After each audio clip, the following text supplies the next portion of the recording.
John Sacrificed John by Karel Sudimir Snajdr. Gather round me, little laddies, and ye maidens small, listen to my voice and lyre, listen, children all. With attention hear my ballad till the tale be done, listen, 'tis a wondrous story till my song be done. In a poor Bohemian village, not far from the way, even now you see an old bell, honoured to this day. Deep within it lies a church bell, hid from mortal eyes. Nevermore its voice shall ringing bid us praise the skies. Only once in the far ages did they hear its voice, when an old religious woman went there once by choice. Dipping in its cold, clear bosom, linen she had spun, half drew up the bell that lay there, hid from light and sun.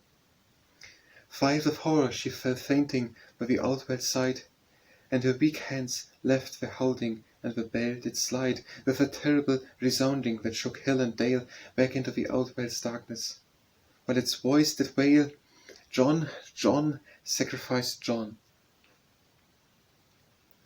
With a dark scowl on his forehead, homeward rides the Czech lord. By his side the stage-hounds leading follows John, page to my lord.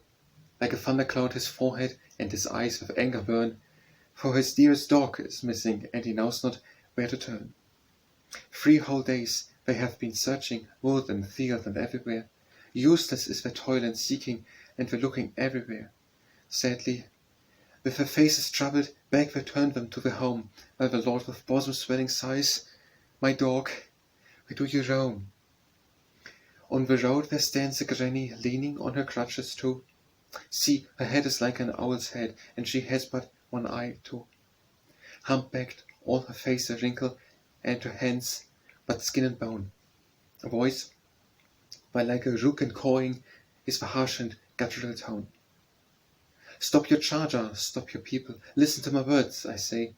Wherefore do you search the forests and the meadows all the day? I can tell you of your stage-hound, of a fleet one that you love, but I must be paid to do it. I am seeking gain, not love. If you give me your page, Johnny, hound is yours tomorrow morn. Why I want him, oh, a witch knows, human blood makes flesh newborn. In the stars I see it written, Johnny's blood can make me young, human blood can make old woman once more beautiful and young." At these words the wretched stripling felt his heart turn to a stone. Between fears and hopes he trembles, kneels upon the grass alone. "Mercy, mercy, O loved master, listen to my voice, I pray, and the life of a true servant give not for a dog away." But his master, only heeding the strong voice within his heart, not the pale and tear-stained features, hardened unto him his heart. "Bring the stage-hound, bring him, granny, when the day begins to break, when my faith, without a question, when my Johnny you can take." Then the day dawned, at the gateway stood the fool witch with the hound, and Johnny, looking from the casement, saw his death and not the hound. "Mercy, mercy, O my master, show me mercy, let me live. Give me not to the fool sorceress, let me see the sun and live." But his master, in his rapture, deaf is to the stripling's voice. Witch and dog he clasps together, orders then a banquet choice. When the evening shadows lengthen, bound with chains they bring the youth, in a car with dragon horses, lost as witch and youth forsooth.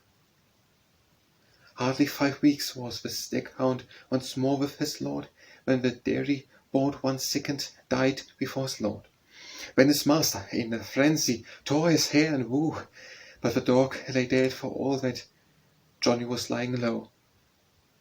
When at length his pain was duller, and some days had passed, human feeling woke within him, and he felt at last what a sin he had committed when he gave the lad to the witch, and lone and haunted sat he still and said, "Johnny, poor devout Johnny, often did I say, to a fearful death I gave you on an evil day.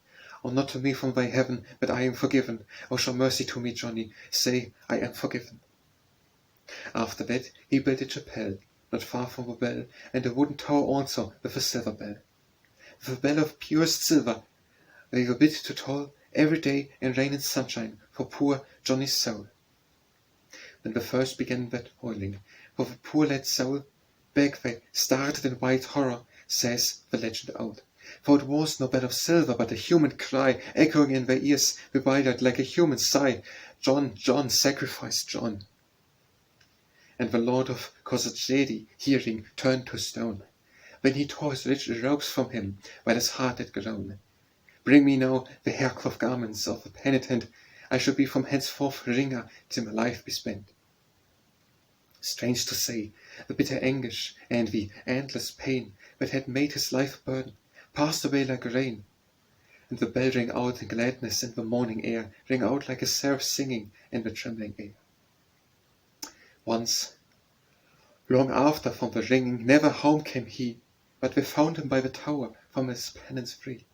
On his face a heavenly rapture to a world did say that his sins, however dreadful, had been done away. Years passed by. War with its horrors broke o'er the Bohemian land. Down went chapel, down went tower, levelled by the robber band. Yes, the silver bell they wanted, but God's will was greater still. Angel hands were sent to guard it. In the well it lingered still. Deep it lies amidst the waters and the pebbles of the well. All around it life is stirring, as the hunter's horn can tell. But the bell was bound to silence till the hour of fate drew near, and the weak hand of a woman pulled it up without a fear. Only halfway could she pull it, but the voice rang clear and long, John, John, John, sacrifice John. Ah, never more shall that song be heard of a mortal again, while many come to the bell to water their linen again. While many the story tell, none can say they have heard its voice, for the bell is hid in the well, never more to be heard on earth.